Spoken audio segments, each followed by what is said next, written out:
Working with Bill is easy. He's one of the best listeners I've ever heard. Bill seems to know everybody everywhere, and it's because he does so much for others. It really is that selfless nature, that really caring nature that makes really Bill special and one of the special people at UC, and really in some ways is consistent with what we consider to be a great Bearcat. For a long time, the Keating name has been well known and respected in swimming, in the local business community, and throughout the UC family.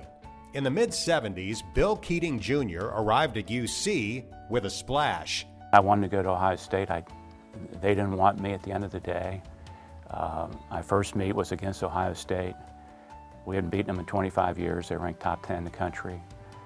I was competing against the guy they recruited over me. I won all three of my events. We won by 1 point. I never looked back, and I knew UC was my home. It was something special. In the midst of a coaching change, Bill and some of his fellow upperclassmen proactively began to recruit the next wave of Bearcat swimmers. We started doing our recruiting ourselves because the coach hadn't actually started yet. And we brought in a great group of swimmers, including Monty Hopkins, and the following year we broke all the school records. I had decided to go to another school, and Bill asked if he could speak with me, and we talked for a few minutes, and his love for the university, his passion for this swim program, and his energy for what we were building here at UC came through in that conversation. I changed my mind and more or less went home and threw away the letter of intent that I had signed earlier in the day.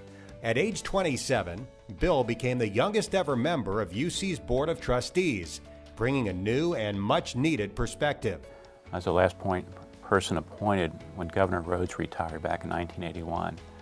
And I asked my father, and I said, I'm going to walk in this meeting. I'm the only one under age 60. How should I address them? And he said, call them by their first name. If you don't act like a peer, you won't be a peer. I remember picking up a piece of paper one day and showing it to Dr. Barrett at the meeting. I said, this is our diploma, and this piece of paper represents how you're treated as a student. And we're a commuter campus, but there isn't support for parking. There isn't support for student activities, and making it easy to add classes, drop classes, sign up for classes. You remember all that. And when you graduate, are you have a strong feeling about your alma mater or not? And those are our future alums, and we need to cater to our students. His own swimming background, plus the experiences of his two daughters, made Bill keenly aware of the plight of female athletes. When I was growing up, I swam for the Cincinnati Marlins. We trained day in and day out, side by side with girls or women. Same practices, same workouts. You fast forward about 20-some years, and here's my daughters, Liz and Carolyn, competing in high school, getting scholarships to college and competing in college. And I thought, one, we got to recognize the success of women's sports, but we also need to go back and thank the pioneers who fought for the opportunities for my daughters to compete. I could never understand why we could sell out the XU-UC men's game, but not sell out the women's game. The women's game was getting less than 1,000 fans there, so I went to XU and UC and I said, I want to try to sell this out. They sort of looked at me and started thinking, you're nuts, but go do what you want to do. Bill had a dream, and it probably started on his own one day, walking down the street, but it was to sell out the XU-UC game. And within that, I think he wanted to conglomerate the past, the present, and the future.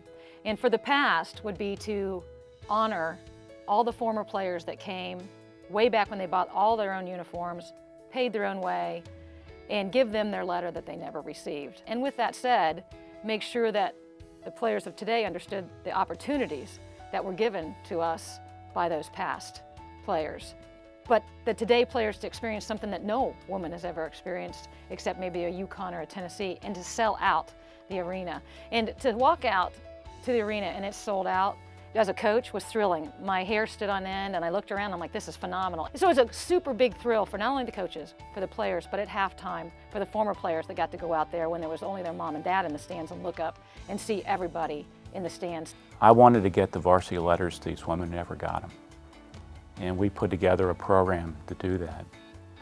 So we put together a budget, and the budget was about $150,000. And I had no money going in. And I thought, if I don't do this, they're never gonna get their letters.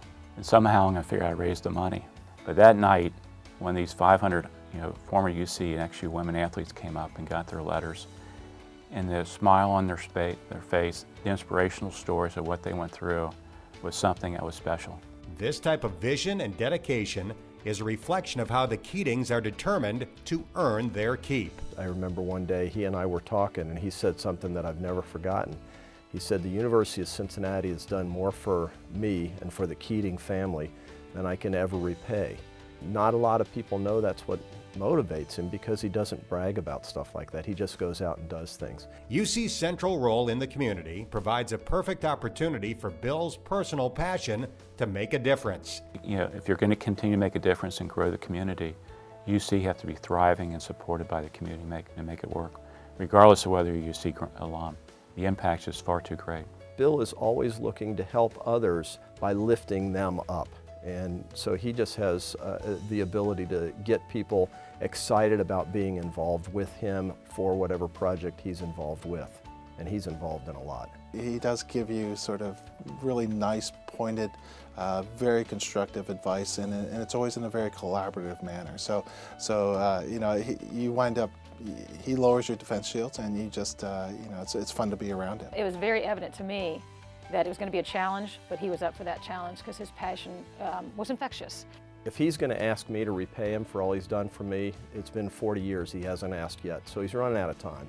Who else do you know that would have a refrigerator door hanging in his office?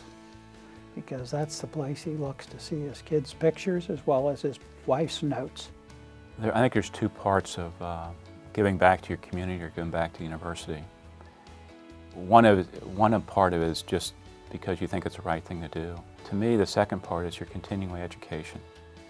The ability to work with others, learn more about your community, make a difference in your community is something very special. And you get back to that old sign on the dorm wall. If you want a degree, go to class. If you want education, get involved.